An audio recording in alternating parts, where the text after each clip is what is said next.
So let's start at the beginning. Genesis 1 describes the 6 days of creation. On day 1, God creates the earth covered with water and light. On day 2, he separates the waters and puts them above and below an expanse called heaven. On day 3, he gathers the waters below the heavens to form seas, makes dry land appear, and commands plants to sprout up.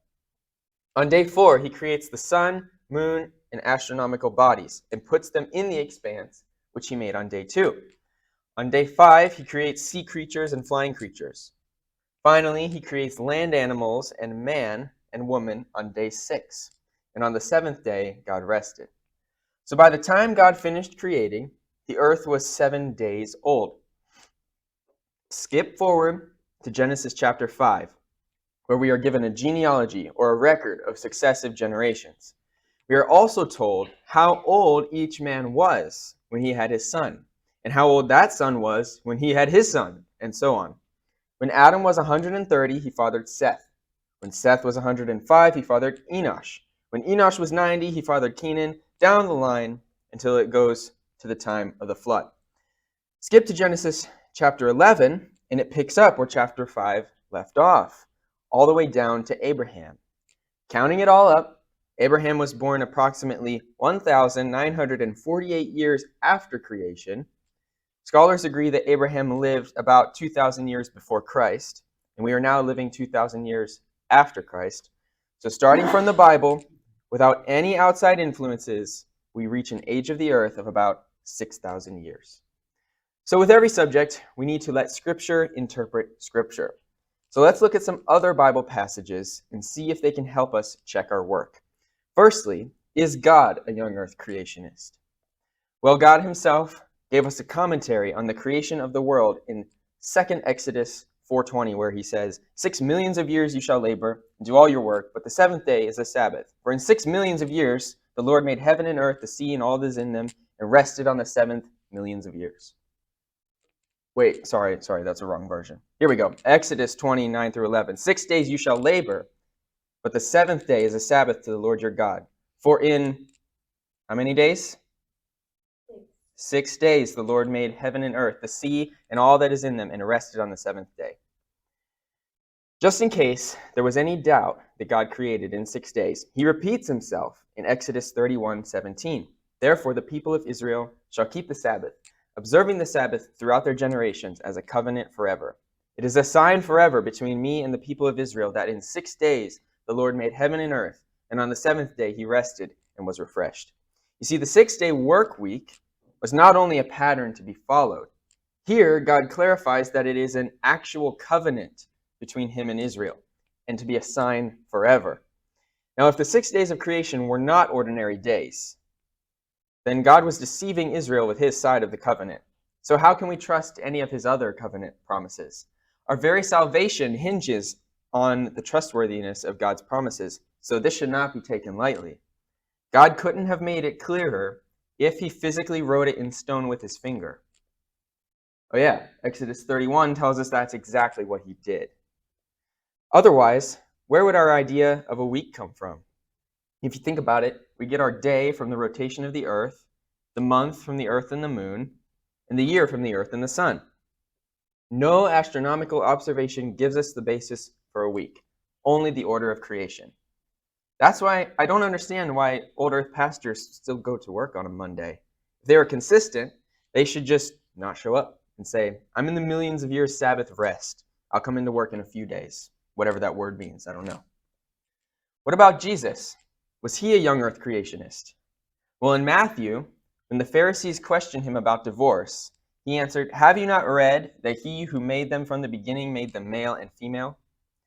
And just a few verses later, he said to them, because of your hardness of heart, Moses allowed you to divorce your wives, but from the beginning it was not so. So Jesus clearly believed that Adam and Eve were created at the beginning, not millions of years after the beginning.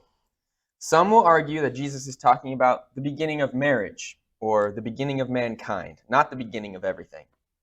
However, in Mark 10:6, Jesus specifically states that from the beginning of creation, God made them male and female. And in Luke 11, he said, so that the blood of all the prophets shed from the foundation of the world may be charged against this generation, from the blood of Abel to the blood of Zechariah.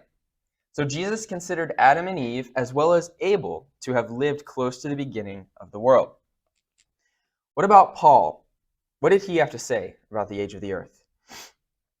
Paul wrote in Romans 1, "For his invisible attributes, namely his eternal power and divine nature, have been clearly perceived ever since the creation of the world, in the things that have been made, so they are without excuse.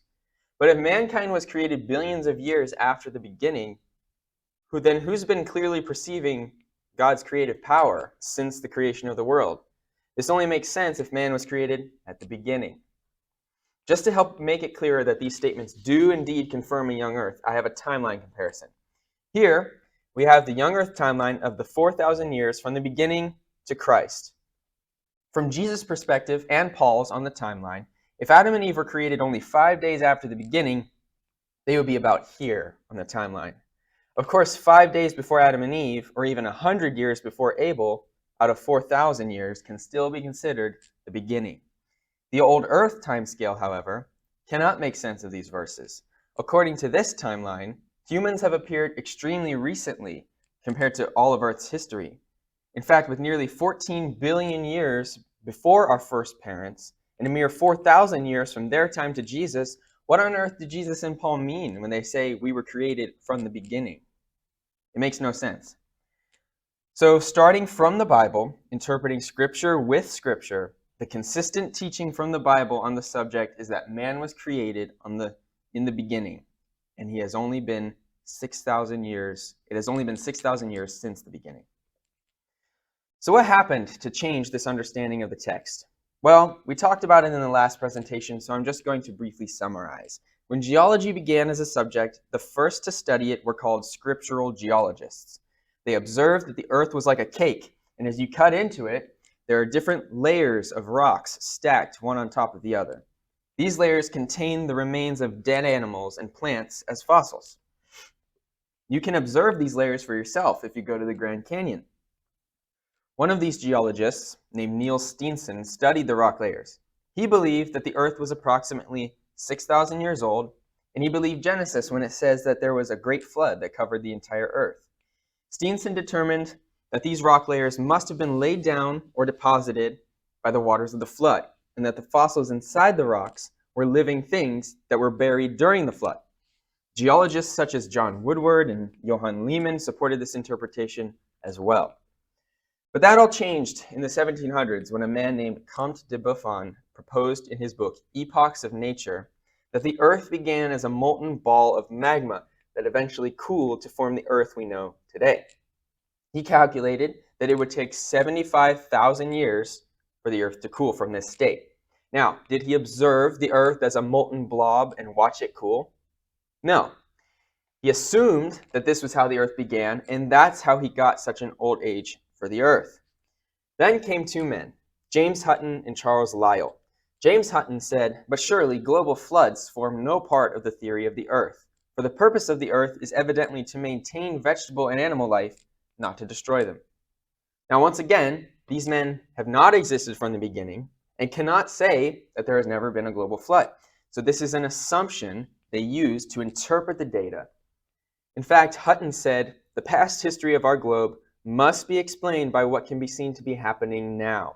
No powers are to be employed that are not natural to the globe, no action to be admitted except of those of which we know the principle." So basically, if we don't see something happening in the present, then it never happened in the past. The man given the most credit for implementing this was Charles Lyle. He coined the term uniformitarianism, which basically means that the present is the key to the past. Therefore, since we only see slow sediment slowly building up at the bottoms of lakes and rivers today, then this must be how the rock layers with the fossils formed. So it would have taken them millions of years to accumulate. Lyle actually admitted that this idea ran contrary to Scripture, calling his conclusions AntiMosaical. He said that he would use this idea to outwit the whole of the Bible. What was his goal? To, quote, free the science of geology from Moses. In other words, if he can get rid of the Bible as the ultimate authority when it came to the flood and rock layers, then eventually no one would take the Bible seriously with anything. But you see, He actually used a logical fallacy, or false reasoning. He started with the assumption that the Bible wasn't true. If the Bible wasn't true, then the flood never happened. If the flood never happened, then the rock layers must have formed slowly over millions of years. But then he used the rock layers to say that the earth was millions of years old and that the flood never happened. And if the flood never happened, then the Bible isn't true. But this is circular reasoning. Lyle assumed the Bible wasn't true in order to prove that the Bible was true. So, did the church understand this? Unfortunately, they didn't. The church leaders of the day went right along with the idea of millions of years, which is geological evolution, or the evolution of the earth.